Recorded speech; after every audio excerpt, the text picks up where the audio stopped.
Assalamu alaikum wa rahmatullahi wa barakatuh. My name is Ahmed Yehia. Today I'm going to explain question 9.6 on page 251. I chose this question specifically because it was fun to understand and I hope you enjoy it.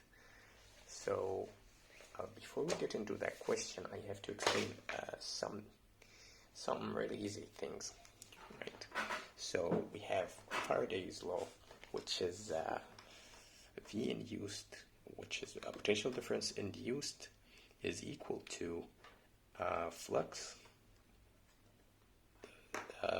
delta flux over time multiplied by number of loops. You don't have to worry about this one for now.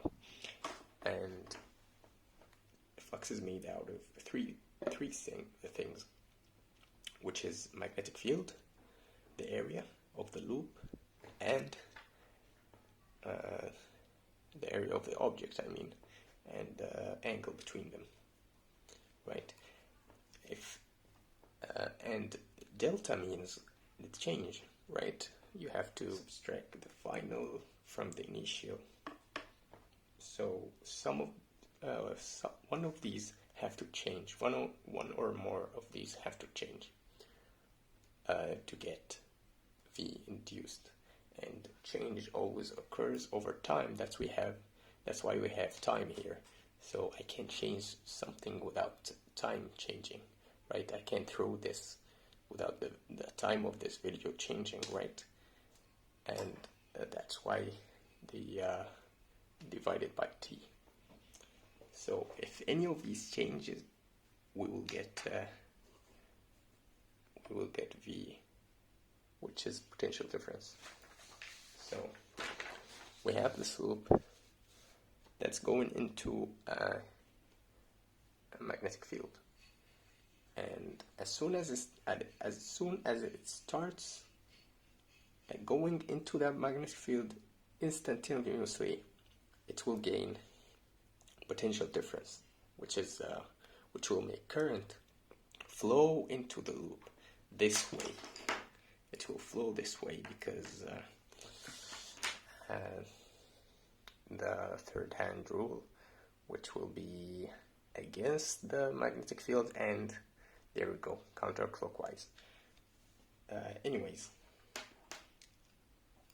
so because of the magnetic field changed from this equation, magnetic field changed, right? This will bring us back to this one and will give us V induction, V induced, But the hard thing about this is the rate of change, right? So if I keep pushing this loop inside the magnetic field, will the V induction increase or not? The answer is it depends, as always. So we have in this situation, the velocity is constant, so the time will always be constant. The time of change will always be constant, right? So if we push this loop inside a uniform magnetic field, which is it's not increasing or decreasing at all, we will have constant flux change. Like, it's not gonna increase in the rate of change or decrease in the rate of change. That's why the V induced will always be constant, right? It's gonna always be the same throughout the whole experiment until the loop is finally all inside the magnetic field, which then will make the V induced zero, right? But then we go to 9.6, question 9.6, which seems easy at first, but it has a little trick. And if it takes in your mind, congratulations, you got the whole idea. So you have this circular loop, and focus with me, it's a circular loop, not whatever this shape is. it's a circle. So it goes into the magnetic field, and he tells you at which point of the whole experiment will the V induced will be at max, right? And he gives you 4 options. So at the first option, he tells you V is at max when the loop just entered the magnetic field. So the tip of the loop just got into the magnetic field.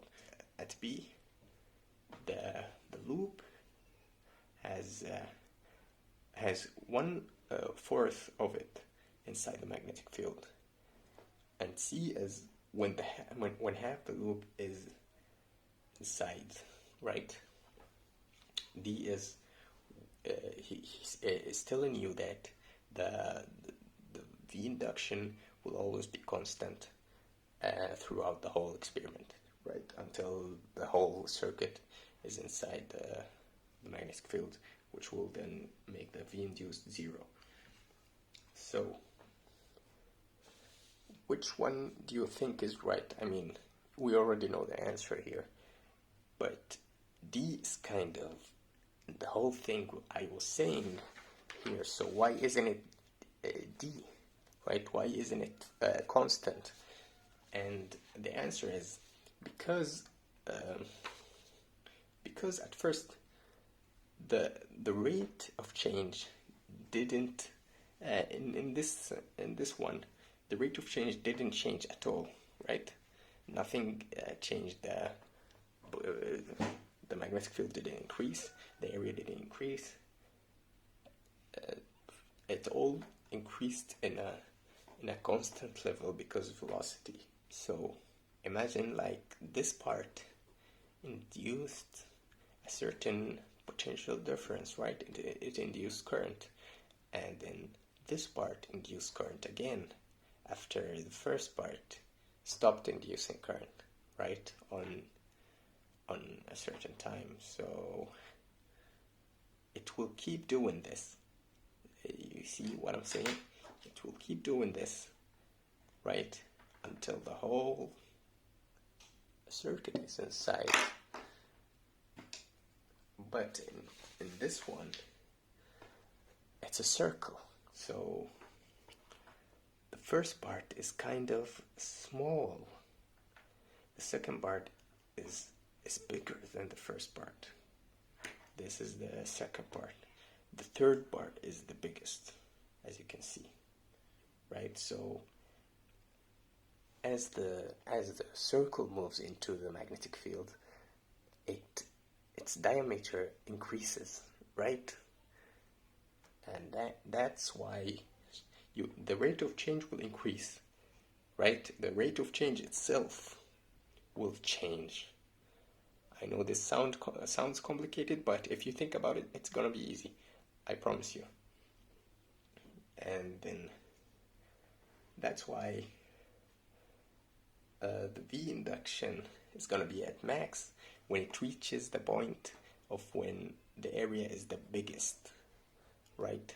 Then it will then decrease. It will keep decreasing until the whole circle is inside the thing, and it will become 0 again. This was Ahmed here with you, and thank you for watching.